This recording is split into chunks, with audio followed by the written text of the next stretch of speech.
और इस वक्त एक बड़ी खबर आ रही है, खार्किव में रूस के ताबड़तोड़ हमले जारी है।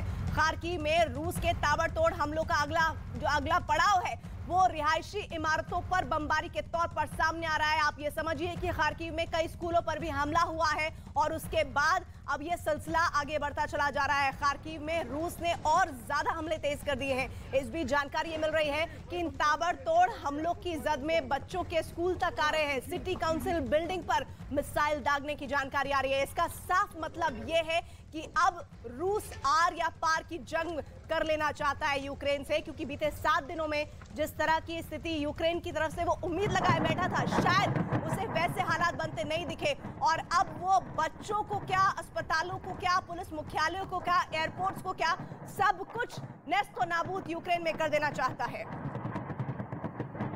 और यूक्रेन के खैरसोन शहर में भी रूसी सेना लगातार हमले कर रही है। आपको तस्वीरें दिखाते हैं खैरसोन पर मिसाइल हमले के बाद चारों ओर धुआं ही धुआं नजर आ रहा है। मेरे पीछे देखिए, इस वक्त यहाँ शक्तिशाली हमला हुआ है, बेहद शक्तिशाली।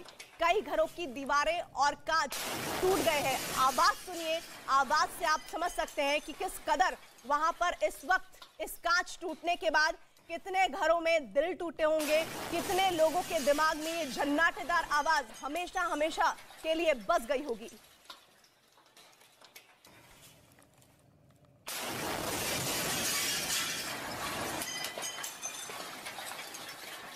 तो खैरसोन की तस्वीरें सामने आ रही है और खार्किव पर कब्जे का दावा तो बार बार रूस कर ही रहा है। इस वक्त हमारे साथ डिफेंस एक्सपर्ट्स जुड़ रहे हैं। पथिकृत पाइन डिफेंस एक्सपर्ट जुड़ रहे हैं, साथ ही एसटी देवरे जुड़ रहे हैं, यूक्रेन में भारत के पूर्व राजदूत, साथ ही ब्रिगेडियर विनोद दत्ता रिटायर्ड रक्षा विशेषज्ञ जुड़ रहे हैं। पथिकृत पाइन, 7 दिन बाद भी रूस जो हासिल करना चाहता था वो नहीं हासिल कर पाया और शायद इसीलिए अब अमेरिका के साथ न देने पर यूक्रेन पर दबाव डाला जा रहा है। नहीं, देखिए, यूक्रेन भी एक शक्तिशाली देश है। यूरोप में सेकंड लार्जेस्ट आर्मी यूक्रेन का था। तो हालांकि जो उनका एयर फोर्स है या नेवी है उतना स्ट्रांग नहीं है कंपेयर टू रशिया, लेकिन उनके पास फिर भी 2 लाख सैनिक तो था, तो रेजिस्टेंस तो होना ही था। प्रॉब्लम यह है कि पहले जितना मुझे अंदाजा है कि पहले रशिया नहीं चाह रहा था कि कोलैटरल डैमेज ज्यादा हो, तो इसलिए एयर बॉम्बिंग करके सिटीज को खत्म करने का जो इरादा पहले नहीं था। लेकिन उसके बाद जब सिविलियंस के हाथ में बंदूकें दी गई और जैवलिन और स्टिंगर जो मिसाइल से उनके टैंक्स को बर्बाद किया जा रहा था, उसके बाद शायद इन लोगों ने यह डिसीजन लिया है कि बहुत भयंकर तरह से वो लोग पहले एयरफोर्स से बॉम्बिंग करेंगे, उसके बाद ग्राउंड ट्रूप्स को भेजेंगे। और आर्मर जैसे 40 माइल की जो एक बहुत बड़ी काफिला जा रहा है वो इसी वजह से जा रहा है।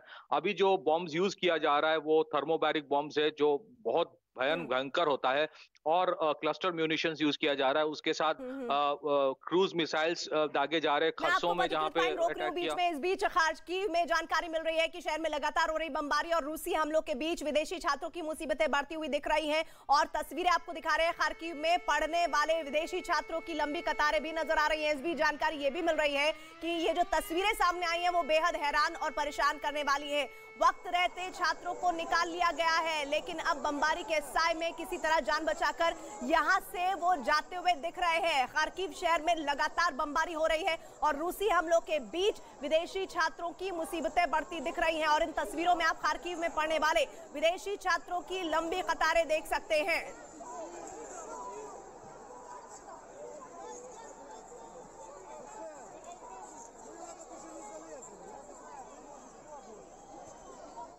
और इस बीच आपको एक बार फिर बता दें, रूस ने महायुद्ध के बीच पूरी दुनिया को एटम बम की धमकी दी है। रूस के विदेश मंत्री सर्गेई लावरोव ने कहा है कि तीसरा विश्व युद्ध परमाणु बम से होगा। तीसरा विश्व युद्ध हुआ तो विनाशकारी होगा। अमेरिका के इशारे पर न चले यूक्रेन को परमाणु ताकत नहीं बनने देंगे, यूक्रेन को परमाणु हथियार नहीं हासिल करने देंगे। हम प्रतिबंधों का सामना करने को तैयार हैं।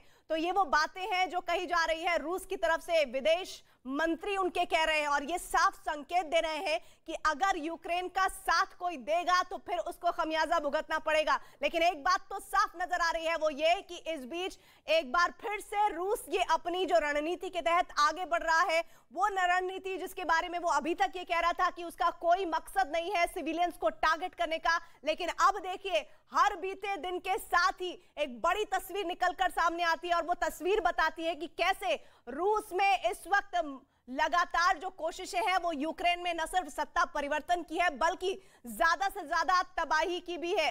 और इस बीच आपको एक बार फिर बता दें कि रूस ने महायुद्ध के बीच पूरी दुनिया को एटम बम की धमकी दी है। और सर्गेई लावरोव जो बात कह रहे हैं उसको तो हम बता ही रहे हैं आपको, खार्किव में भी रूस का हमला जारी है।